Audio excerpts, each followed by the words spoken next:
भैया विषय असा झालाय, सध्याला वय नुसतंच वाढत चाललंय. वाघ सध्या जीवनसाथी शोधण्याच्या वयात जीवनात शांती शोधतोय. विषय असा झालाय, वाघाच्या मागे मोक्का टेन्शन, तरी बिनला जेवण हिंडून व्हिडिओ काढतोय ते एकाच आशेवर की आपली पण वेळ येणार. तर जय श्रीराम भावांनो, सर्वप्रथम तुम्हाला व तुमच्या परिवाराला दिवाळीच्या हार्दिक हार्दिक शुभेच्छा. आज सकाळ सकाळ आवरून बाहेर आलो, नेमकं मला हे दिसलं. पण काही म्हणा, यांच्या गाण्यात तर वाई भाई भैया खरे कलाकार हेच. यांचं गाणं ऐकून सकाळ सकाळ तर लय भारी वाटलं बरं का. ते गाण्यावाले गेले नाही तर लगेच नाचकी गँग ऍक्टिव्ह झाली. पण आता विषय असा झालाय, आपण लहानपणी हेच करीत होतो म्हणून काय म्हणता येईना. मग आता नवीन कपडे घातले म्हणल्यावर आपलं एकच काम असतं की सगळ्यात पहिले फोटो काढायचं. मग म्हणलं फोटो काढायला जायचं तर याला संग नेऊ, पण ह्यो नाच का सणासुदीचा पारुसा होता. पण भैया याचा पण नाद नाही करायचा, या डोनला पण 2 नाटे येतं. आता याला तर काय फोटो काढायला यायचं नव्हतं, मग आम्ही दोघच निघलो मस्तपैकी चांगले लोकेशनला येऊन मग फोटो काढले. मग घरी आलो कंपनीसाठी हारबिर बनले. तेवढं करून जाऊ खाली आलो तेव्हा पोरं बंदुकी खेळत होते. आता याचं तोंड बघून तुम्हाला वाटत असेल की लय शांत आहे, पण याच्या अंगात लय चाळे येत.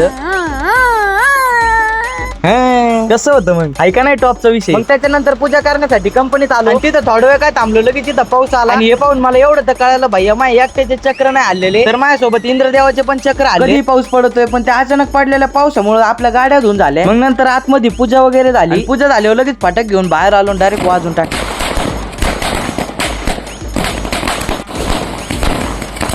आणि तेवढी लढ वाजवल्यानंतर बॉम्बचं पाकिट घेऊन ते पण वाजून टाकले.